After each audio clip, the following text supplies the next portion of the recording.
परमेश्वर ने उसकी पवित्रता में जीने के लिए हमको बुलाया है। दूसरा वचन है, दूसरा विषय जो है वो है अंधकार से उसकी ज्योति में रहने के लिए हमको बुलाया है। परमेश्वर हमको, हम अंधकार में थे तो उस अंधकार से हमको ज्योति में चलने के लिए परमेश्वर ने हमको बुलाया है। और तीसरा विषय है उसके दुखों में सहभागी होने के लिए। यीशु मसीह के जो दुख यीशु मसीह ने जब संसार में धरती पर थे, मनुष्य के रूप में, मनुष्य के जैसे जीवन वो जी रहे थे, तो उन्होंने बहुत दुख उठाए हम देखते हैं। हमको उस दुखों में सहभागी होने के लिए बुलाया गया है। और चौथी बात है आशीष के वारिस होने के लिए हमको बुलाया गया है। हम देखेंगे किस विषय के आशीष के वारिस हमको बनने के लिए परमेश्वर ने बुलाया है, और जो पतरस हमको याद दिला रहा है इस विषय को देखेंगे। और पांचवा आखिरी विषय है मसीह के अनंत महिमा के लिए हमको बुलाया गया है। हम मसीह में अनंत महिमा में जीने के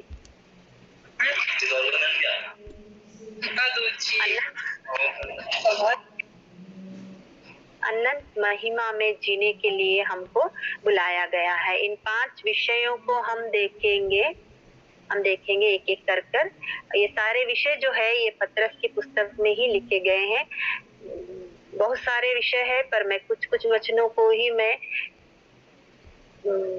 बताऊंगी।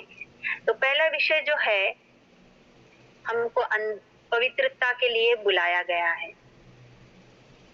सबको हम बाइबल में देखते हैं कि परमेश्वर हम सबको बुलाया है, हर एक को किसी न किसी विषय के लिए बुलाया है, और किसी न किसी विषय में हमको स्थिर किया है, एक एक काम हमको दिया है।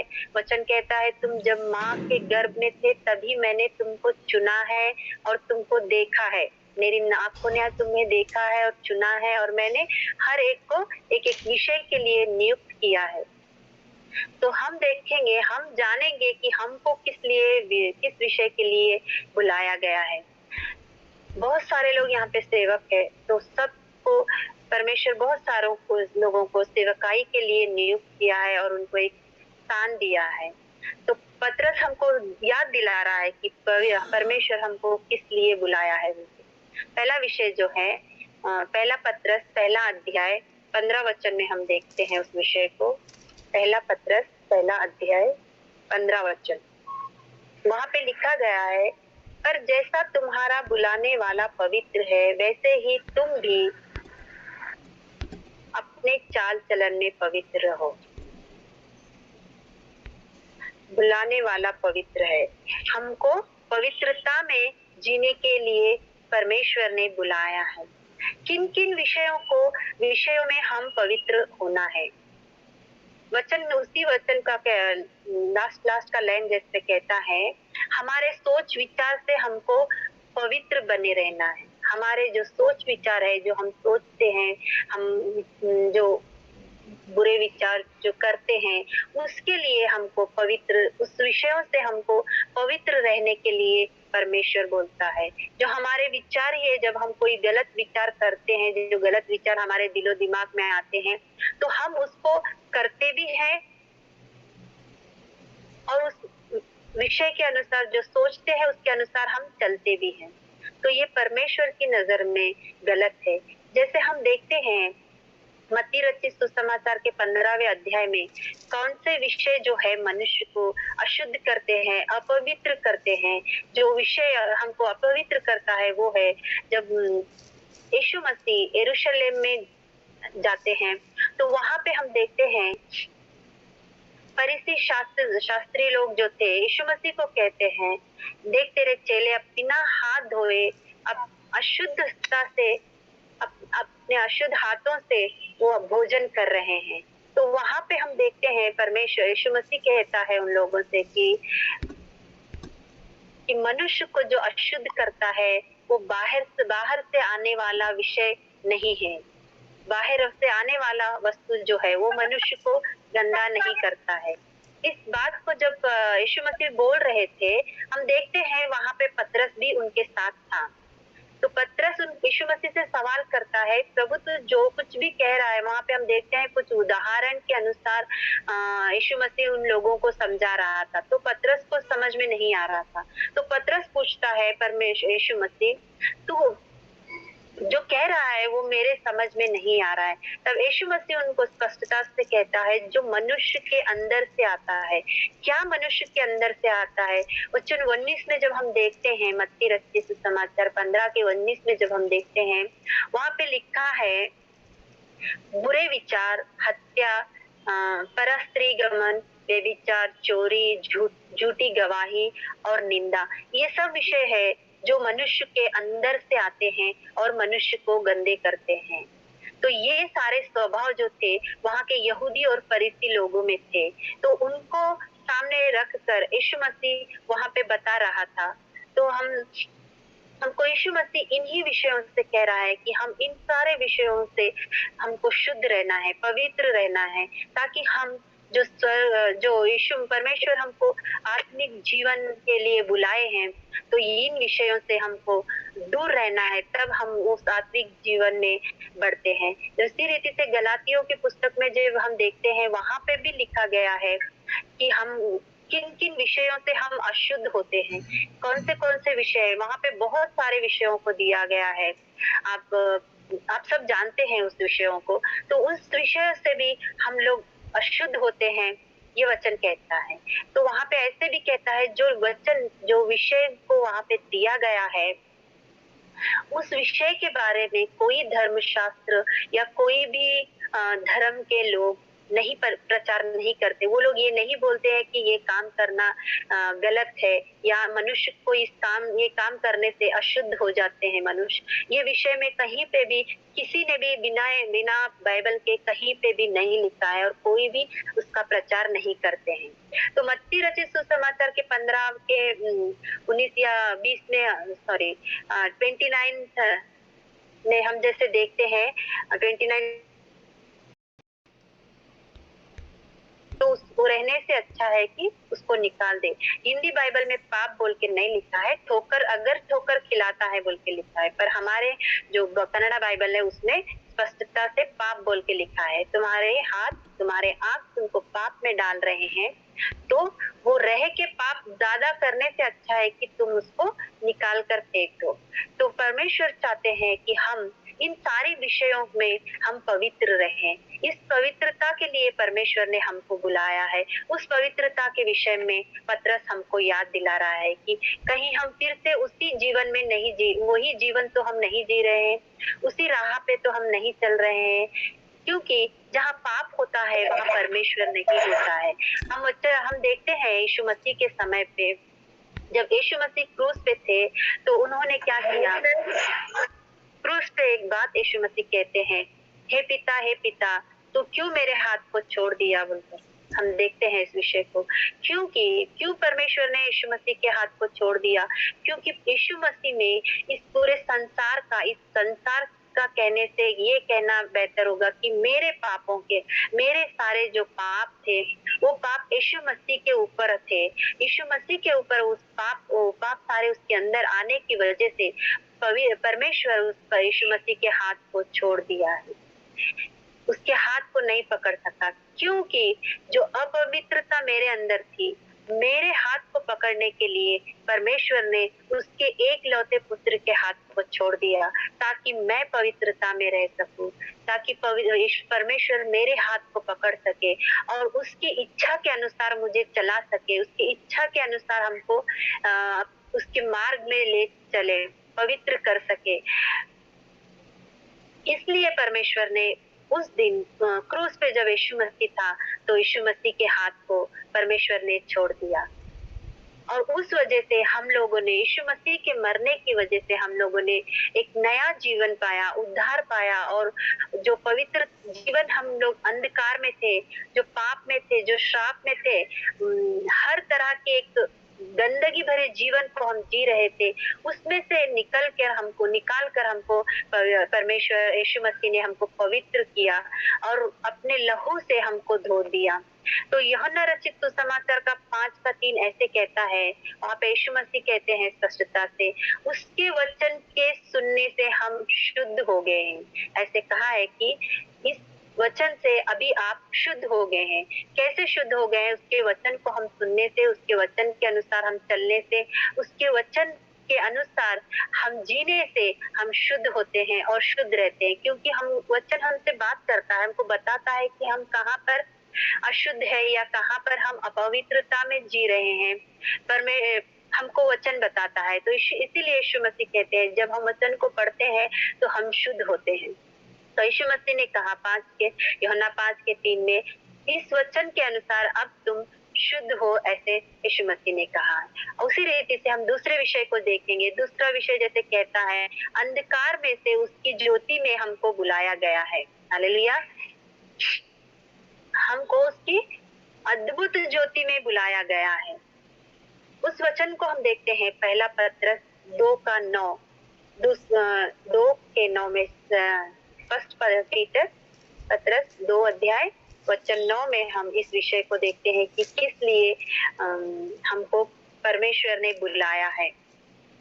पर तुम एक चुना हुआ वंश और राज्य पदधारी याजकों का समाज और पवित्र लोग और परमेश्वर की निज प्रजा हो, इसलिए कि जिसने तुम्हें अंधकार में से अपने अद्भुत ज्योति में बुलाया है, ताकि हम उसके गुण प्रकट कर सके। उसके अद्भुत ज्योति में बुलाया है। जो हम अंधकार में थे, हम पाप से भरे हुए थे, हमको ज्योति का कुछ भी पता नहीं था। दूर दूर तक ज्योति क्या है, जीवन क्या है, हमको पता नहीं था। हम ऐसी जिंदगी जी रहे थे, हम ऐसे जी रहे थे कि हम एक शैतान के हाथों के कठपुतली के समान हम जी रहे थे। वो जैसे हमको चला रहा था वैसे हम लोग चल रहे थे। उस अंधकार के जीवन से हमको बाहर निकालकर उसके ज्योति में जीने के लिए परमेश्वर ने हमको बुलाया है। हम देखते हैं ताकि हम ज्योति का जीवन जी सके, हर अंधकार से, पाप से, श्राप से, बीमारी से हम स्वतंत्र हो सके। पूरी रीति से हमें ज्योति में, अंधकार से निकालकर ज्योति में चलने के लिए यीशु मसीह को परमेश्वर ने हमारे लिए दे दिया है। एफिसियों के 5:8 को जब हम पढ़ते हैं, एफिसी की पत्री, एफिसी 5:8 में जब हम पढ़ते हैं, वहां पे लिखा है, क्योंकि तुम तो पहले अंधकार थे, परंतु अब प्रभु में ज्योति हो, ज्योति की संतान के समान चलो। हमको अंधकार से निकाल के ज्योति की संतान परमेश्वर ने हमको बनाया है। हम यीशु मसीह ज्योति है तो हम उसके संतान हैं। तो हम जो उसके संतान होने के बाद हम में वो ज्योति चमकनी चाहिए, वो ज्योति में हम चलने चाहिए, वो उजियाले में हम लोग चलने चाहिए। हमको उसके बच्चे बना दिया, बेटा बेटी बनाया, अपने एक लौते पुत्र को देकर हमको उस ज्योति से भर दिया है परमेश्वर। उसका धन्यवाद करते हैं हम।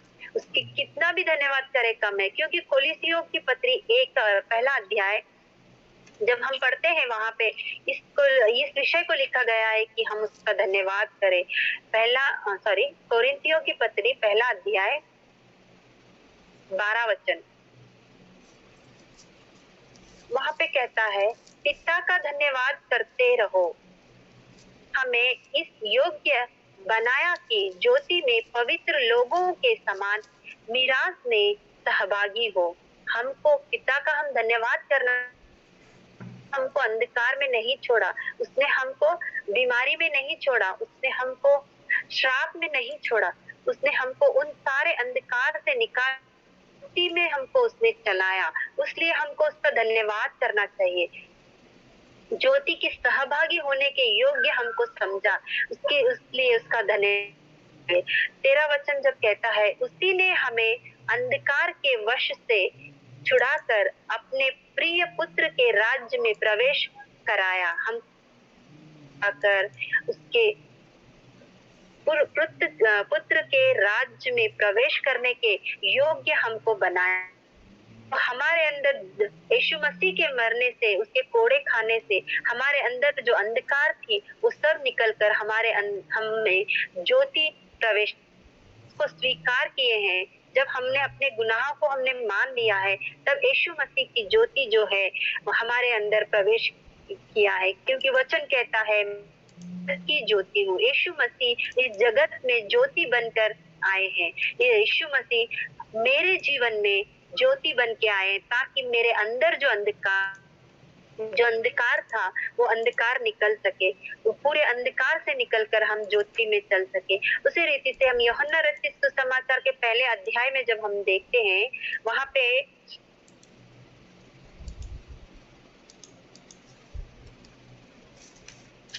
पहले अध्याय का 4 वचन ऐसे, उसमें जीवन था और वह जीवन मनुष्य की ज्योति था। यीशु मसीह में जीवन था और वो जीवन मनुष्यों की ज्योति था। जो जीवन यीशु मसीह का जो जीवन उजियाले से भरा हुआ था, कोई पाप उसके अंदर नहीं था। तो जब वो उसको हमने हमारे जीवन में ग्रहण किए, तो हमारा वो कि जो उजियाला था, जो प्रसन्नता थी, वो हमारे अंदर आ गई, वो जीवन हमारे अंदर आ गया है। ऐसे बोलेंगे कि यीशु मसीह हम आ गए। उसी यूहन्ना के पहले अध्याय के 12 वचन में जैसे कहता है, परंतु जितनों ने उसे ग्रहण किया, उसने उन्हें संतान होने का अधिकार भी दिए, जितनों ने उसको ग्रहण किया। ये कहकर कि यीशु मसीह मेरे लिए मारा गया, गाड़ा गया, तीसरे दिन जी उठा और परमेश्वर के पास हमारे लिए प्रार्थना कर रहा है। इस बात को जैसे हम यीशु मसीह परमेश्वर का पुत्र है बोलकर हम जब स्वीकार करते हैं, तो हमको ईश्वर के संतान बनने का अधिकार दिया। जो अंधकार में रहते थे, उन लोगों को ये जीवन नहीं था, ये विषय उन लोगों को पता नहीं। तो जब हम लोगों ने यीशु मसीह को हम उद्धारकर्ता करके स्वीकार किए, हमारे जीवन की ज्योति बोलकर हम जब स्वीकार किए हैं, तो तब हमको जो अंधकार निकल कर वो ज्योति हमको मिली। तो उसी रीति से वचन 18 यूहन्ना का 8 का 12 कहता है, हमको ज्योति में अंधकार में नहीं परंतु ज्योति में चलने के लिए सहायता मिली है। 8 का 12, यीशु ने फिर लोगों से कहा, जगत की ज्योति मैं हूँ, जो मेरे पीछे हो लेगा वह अंधकार में न चलेगा परंतु जीवन की ज्योति पाएगा। जब हम उसके पीछे चलते हैं, हमको पहले तो उसके पीछे चलना है। जब चलेंगे तब वो ज्योति हमारे अंदर चमकेगी, तब वो ज्योति हमारे अंदर दिखाई देगी। तो मत्ती रचित सुसमाचार में एक वचन कहता है कि तुम जगत की ज्योति। जब हम उसके पीछे चलेंगे, उसको हमारे जीवन में उजियाले की तरह रखेंगे, तब वचन ये कहता है कि हम खुद उस ज्योति बनेंगे।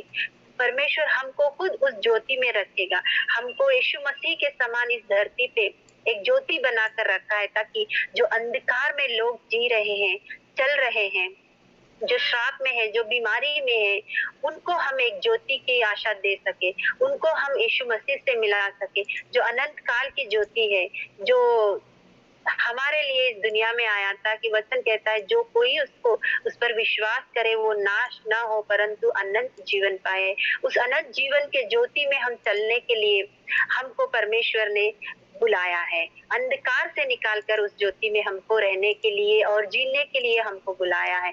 तो हम जब उसके पीछे चलते हैं, तो हमको ध्यान रखना चाहिए कि हमको पवित्र रहना है और अंधकार में नहीं, यीशु मसीह के वचन के अनुसार उसके ज्योति में चलना है। क्योंकि उसका वचन कहता है, उसकी ज्योति जो उजियाला जो है हमारे पाँव के लिए दीपक है और हमारे मार्ग के लिए ज्योति है। तो हमको उस ज्योति में, उस उजियाले में हमको चलना है। हालेलुया। इस विषय को पौलुस हमको याद दिला रहा है कि हम अंधकार में नहीं, ज्योति में जीने के लिए परमेश्वर बुलाया है। तो फिर क्यों हम लोग हमारी बीती हुई जिंदगी के लिए सोचते हैं, बीती हुई जिंदगी के ओर हम मुड़ते हैं। जैसे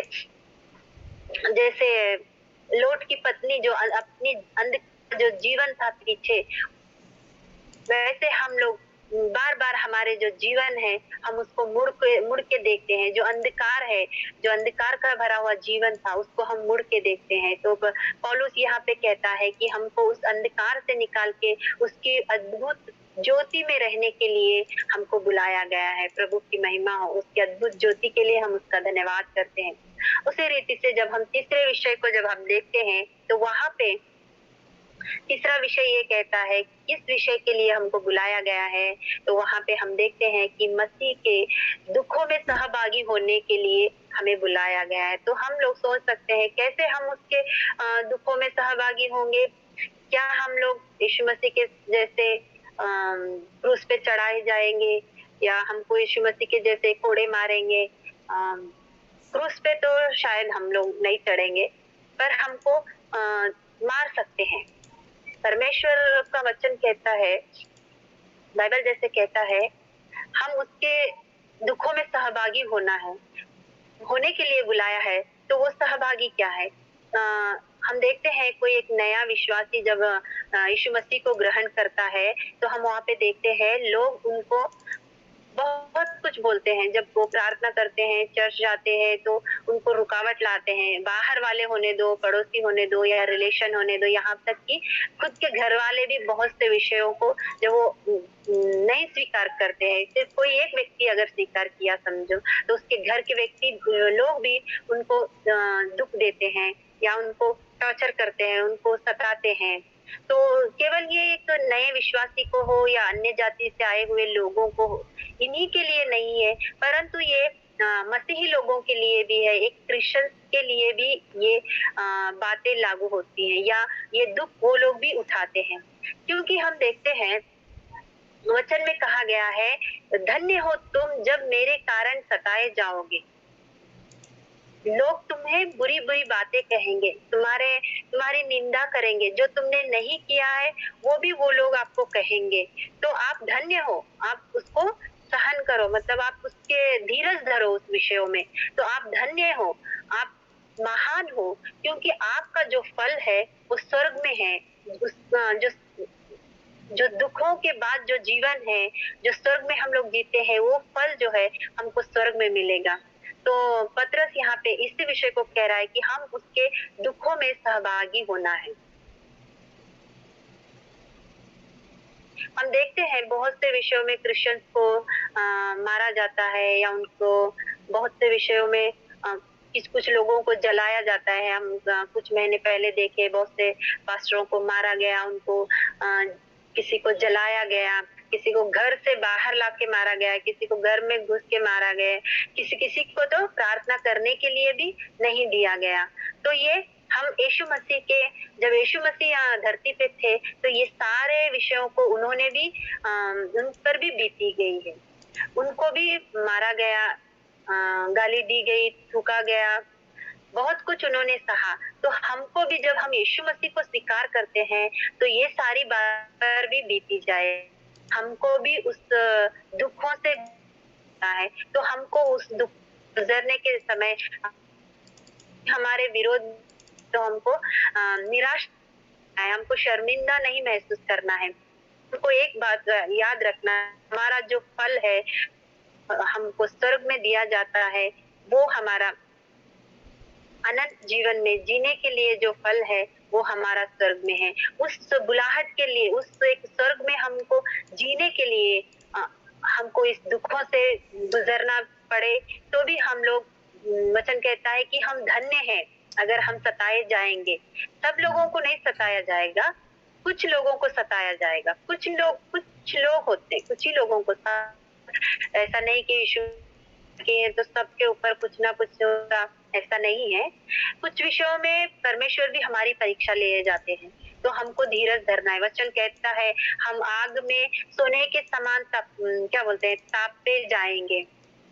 उसमें से हम निकलना है, जैसे सोना निकलता है, जैसे गंदगी निकलता है, उस तरह हमको शुद्ध रहना है। कभी कभी हम बहुत से विषयों में शैतान के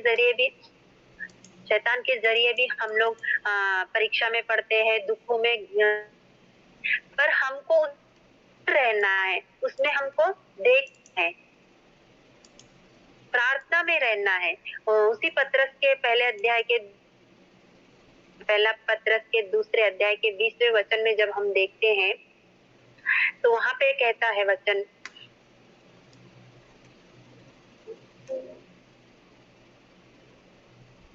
दूसरा अध्याय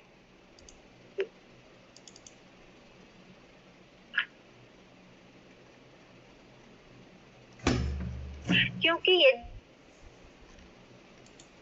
अपराध करके घूसे खाए खाए खाए धीरज धरा तो इनमें क्या बड़ाई की बात है।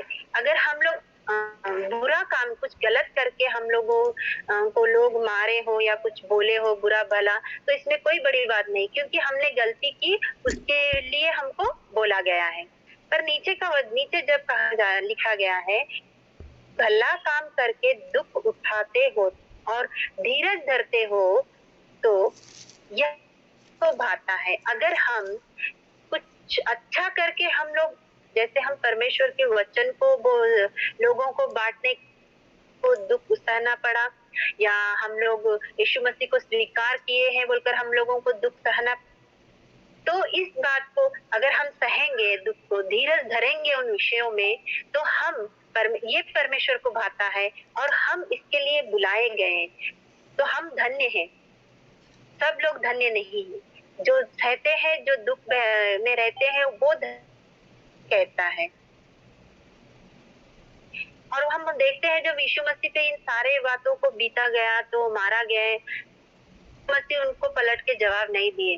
वचन कहता है उसी अध्याय के 22वें वचन में जब हम देखते हैं, तो वहाँ पे कहा गया है, यीशु मसीह के ऊपर जो दुख दिए गए, इन्हें किसी को पलट के जवाब नहीं दिया। कोई गाली दिए तो गाली के बदली गाली नहीं दिए, कोई मारा तो उसको पलट के उन्होंने नहीं मारा। तो हमको यही कहता है, कोई हमारे ऊपर दुख देते हैं, कुछ बोलते हैं, तो हमको उनको पलट के नहीं बोलना है, हमको उस विषय में धीरज धरना है।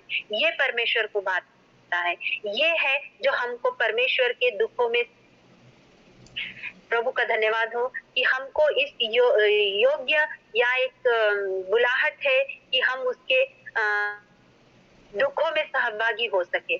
प्रभु का धन्यवाद हो इस विषय के लिए। और चौथा विषय जब हम देखते हैं, वहां पे कहा गया है उसी पत्रस का तीसरा अध्याय 9वें वचन में, आशीष के वारिस होने के लिए हमको बुलाया गया है। 3:9 में जब हम देखते हैं, वहां पे लिखा है कि हम लोग आशीष के वारिस, बुराई के बदले बुराई मत करो और ना गाली के बदले गाली दो, परंतु इसके विपरीत आशीष ही दो, क्योंकि तुम आशीष के वारिस होने के लिए बुलाए गए हो। हमको कोई गाली देता है तो उसके बदले गाली नहीं देना है, कोई हमको गुस्सा करता है, कुछ बोलता है तो उसके बदले बोलना नहीं, कोई श्राप देता है, वचन बोलता है जो तुमको श्राप देता है, तुमको तकलीफ देता है, तुम उनको आशीष ही दो, क्योंकि हम आशीष के वारिस है। जब हम यीशु मसीह के लहू से हम धोए गए हैं, हम पवित्र किए गए हैं, तो हम आशीष के वारिस बने हैं, तो हमको आशीष ही दूसरों को आशीष ही देना है। ताकि वचन कहता है, जैसे अब्राहम को परमेश्वर ने कहा, तुम जिसको आशीष दोगे उसको मैं आशीष दूंगा, तो हमको आशीष के वारिस होने के लिए बुलाया गया है। हम देखते हैं संसारिक रीति से जो पिता होता है, जिस पिता का जो भी अधिकार होता है या नौकरी होती है या प्रॉपर्टी होता है, उसके हम वारिस बनते हैं। तो यहाँ पे परमेश्वर हमको आशीष का वारिस बनाना चाहता है, जो स्वर्ग के आशीष है, जो स्वर्ग के हर एक वस्तु है, जो स्वर्ग है, तो हम लोग ऐसे कहेंगे कि जो स्वर्ग है, वो स्वर्ग के वारिस ही हम बनने के लिए वो आशीष हमको दिया है कि हम स्वर्ग के वारिस बन सके। उसी पत्रस का एक पहला अध्याय के 3 और 5 में जब हम देखते हैं, वहाँ पे कहा गया है, हमारे प्रभु यीशु मसीह के परमेश्वर और पिता का धन्यवाद हो, जिसने यीशु मसीह के मरे हुओं में से जी उठाने के द्वारा अपनी बड़ी दया से हमें जीवित आशा के लिए नया जन्म दिया, अर्थात अर्थात अविनाशी और निर्मल और अजर मीराज के लिए जो तुम्हारे लिए स्वर्ग में रखी है।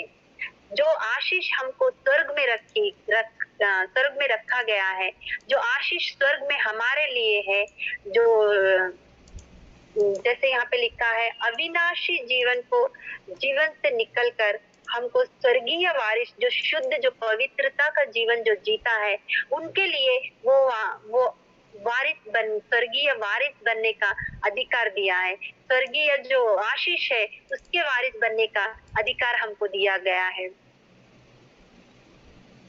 जैसे ही वचन कहता है एफिसियों की पत्री 1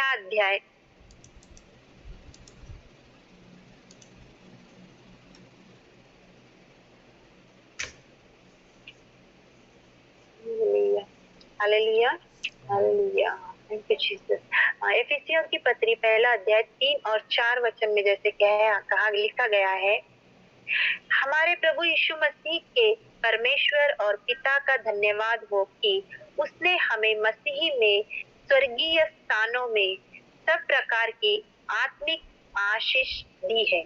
हमको स्वर्गीय स्थान में आत्मिक आशीष के वारिस हमको दिया गया है। आत्मिक के वारिस का क्या है, जो वारिस मतलब वहाँ की आशीष क्या है जो हमको दिया गया है, वो जो है वहाँ पे जो यीशु मसीह में जो स्वभाव था, प्रेम करने का स्वभाव, प्रार्थना करने का स्वभाव, क्षमा करने का स्वभाव और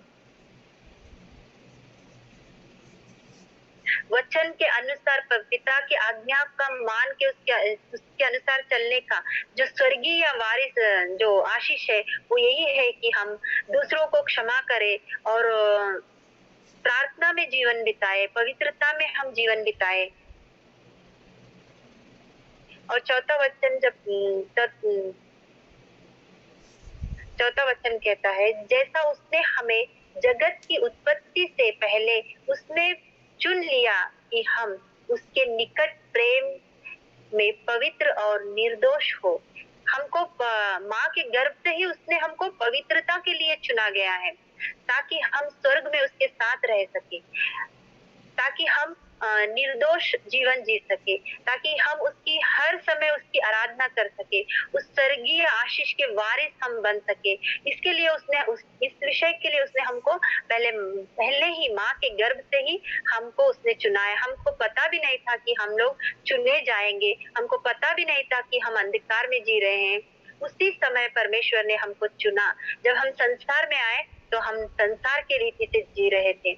जब हमको यीशु मसीह मिले, जब हमने यीशु मसीह को ग्रहण किया, अंधकार से हम बाहर आए, तो हमको परमेश्वर ने स्वर्गीय वारिस के रूप में हमको स्वतंत्र आशीष दिया, आत्मिक वरदानों से हमको भरा। जो वरदान है वो है क्षमा करना, दूसरों को एक दूसरे से प्रेम करना, एक दूसरे को परमेश्वर के प्रेम के विषय में बताना, यीशु मसीह के मृत्यु के विषय में उनको बताना, यीशु मसीह का प्यार क्या है वो सिखाना और उनको आशीष देना, उनके लिए प्रार्थना करना। ये जो है वो स्वर्गीय स्वभाव है, क्योंकि ये स्वभाव यीशु मसीह में थे। यीशु मसीह जब धरती पे थे, ये सारे स्वभाव उनके अंदर थे। और इसीलिए यीशु मसीह जब भी कोई संकट या मुसीबत उनके ऊपर आते थे, तो वो प्रार्थना करते थे, तो परमेश्वर के पवित्र आत्मा के जरिए वो बल पाते थे। हम देखते हैं जब शैतान उसको परीक्षा में डालने के लिए गया, तो वचन कहता है परीक्षा के बाद स्वर्गदूत आके परमेश्वर यीशु मसीह की सेवा करने लगे, क्योंकि यीशु मसीह उतना एक स्थिर थे, क्योंकि उनको सबसे पहले हमको बचाना था, क्योंकि परमेश्वर ने हमको माँ के गर्भ से चुना था। तो हमको बचाने के लिए यीशु मसीह हर दुख को सहा, हर एक कष्ट को उन्होंने अपने ऊपर लिया। तो परमेश्वर यही चाहते हैं, पतरस जैसे हमको याद दिलाता है कि हम आशीष के वारिस बने, आशीष के वारिस बने। इसीलिए हमको बुलाया गया है कि हम जो स्वर्ग के आशीष है उसके वारिस हम बन सके। तो यीशु मसीह परमेश्वर यही चाहता है कि उस आशीष को हम पाएँ और उस आशीष में हम बने रहें। और उसी रीति से हम 5वें विषय को में जब हम जाते हैं तो वहाँ पे हम देखते हैं 5वां विषय यही है कि मसीह में हम अनंत महिमा के वारिस होने के लिए, अनंत जीवन में जीने के लिए हम बुलाए गए हैं। इस वचन को हम पहला पत्रस 5:10 में हम देखते हैं। पहला पत्रस 5वां अध्याय और